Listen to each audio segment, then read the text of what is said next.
안녕하세요. 이상튜브입니다.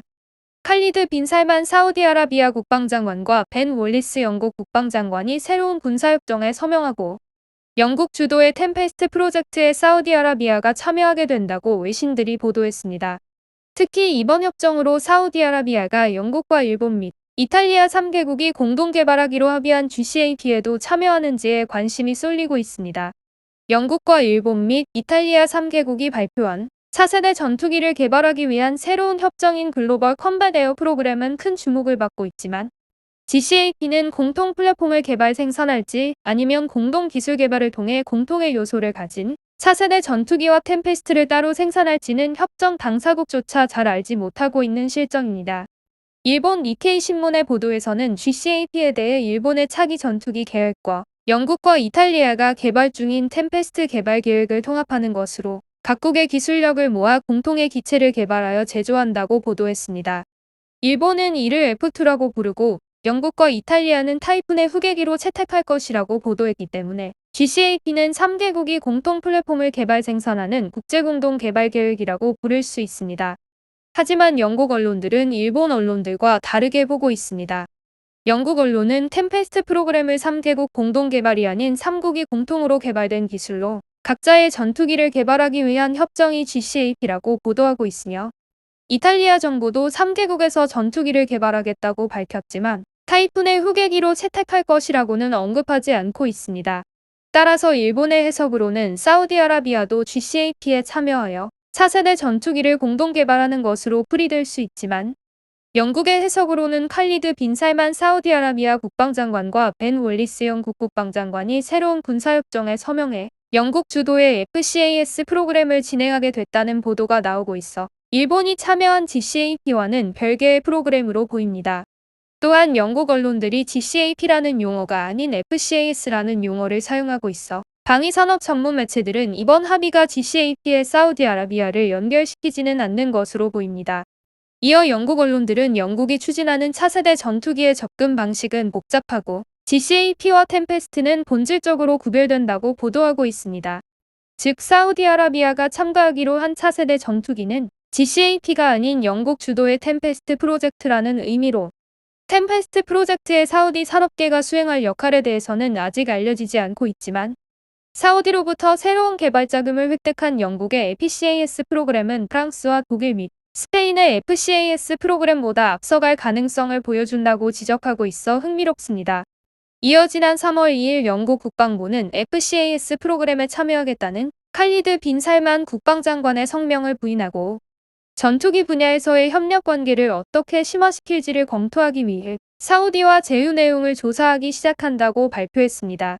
영국 국방부의 설명을 요약하면 벤 월리스 국방장관과 칼리드 빈 살만 국방장관은 지난해 12월에 합의한 군사협정에 서명했고 이와 별도로 양국은 전투기 분야의 관계를 강화해 향후 수십 년간 양국의 안보 과제에 대처하는 능력을 높이고 또한 사우디아라비아가 목표로 하는 사우디 비전 2030에 대한 협력을 지원하는 것 등이 담긴 의향표 명서에도 서명한 것으로 알려졌습니다.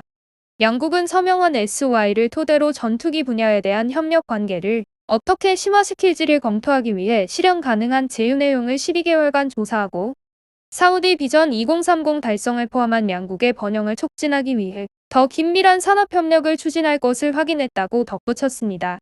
현재 사우디는 의존도가 높은 석유 산업을 탈피하기 위해 비석유화를 꾀하고 있으며 이를 위해 사우디 비전 2030을 내걸었습니다. 사우디아라비아는 사우디 비전 2030을 통해 지금까지 거액의 오일머니로 무기를 사재기하던 방침에도 큰 변화가 생겨 앞으로는 사우디의 무기 자립을 위해 국방 예산의 대부분을 해외가 아닌 자국 내 투자에 국방비의 50%를 할애할 방침입니다. 이를 위해 사우디아라비아의 무기 도입 시 해외에서 완제품을 직도입하는 방식을 바꿔 기술과 생산 노하우를 이전받기 위해 사우디 내에서 무기를 제조하는 방식으로 전환할 예정입니다. 이에 따라 미국 로키드 마틴과 보잉 및 러시아 로스텍, 터키 메스텔 등 해외 기업들이 사우디아라비아 기업과의 합작법인 설립에 나서고 있는 것은 사우디 비전 2030 환경에서도 수주를 따내기 위한 것으로 사우디아라비아의 정책은 인도의 메이크 인디아에 가깝고 더 이상 안보 분야의 투자는 최대한 현지 산업계에 환원하는 방식이 아니면 받아들일 수 없는 것으로 보입니다. 즉 사우디 비전 2030화에서 사우디는 자국의 방위 산업이 자국의 무기 수요에도 관여하고 싶다라는 의미로도 해석할 수 있습니다. 이를 위해 무기 개발비가 부족한 영국과 거액의 국방 투자를 미끼 삼아 영국으로부터 기술과 생산 노하우의 이전을 이끌어내 자립적인 무기 개발 생태계를 구축하겠다는 사우디의 의도가 맞아떨어진 것이 의향 표명서로 칼리드 빈 살만 사우디 국방장관이 FCAS를 언급한 것은 그 기대감의 표현이며 영국이 어떠한 형태로든 전투기 분야의 연구와 생산에 사우디 산업계를 참여시키는 것은 거의 틀림없어 보입니다. 현재로서는 사우디아라비아가 템페스트 프로그램의 정식 멤버가 되지는 않겠지만 템페스트의 개발과 생산에 사우디가 합작 투자로 참여할 가능성은 충분히 있을 수 있는 이야기로 보입니다. 특히 주목할 만한 것은 현재 전 세계에서 진행되고 있는 차세대 전투기 프로그램에는 영국이 모두 참여하고 있다라는 것입니다.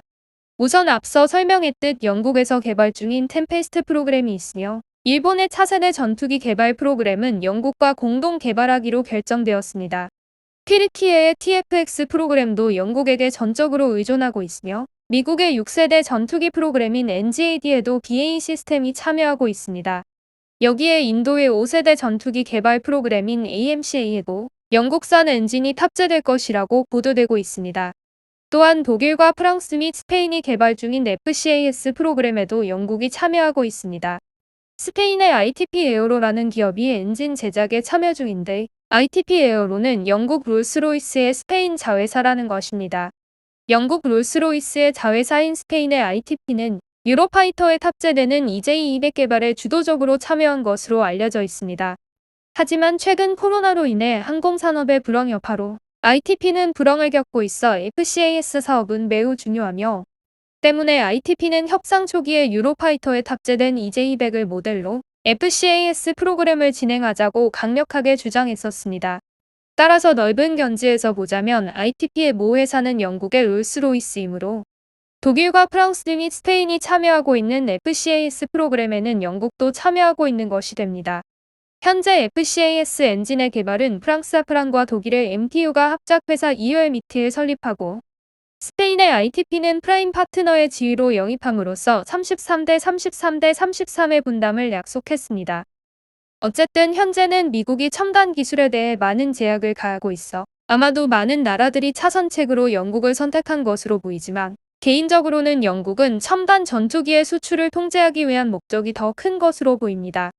앞서 말했지만 영국이 튀르키예의 TFX의 개발을 돕는 것은 수출 지역으로 예상되는 이슬람 세계의 첨단 무기의 수출을 좌지우지하기 위한 것으로 보이며 이러한 첨단 무기의 수출 통제권을 쥐고 미래에도 이 지역에 대한 역학관계에 영향을 미치려는 의도로도 해석될 수 있습니다.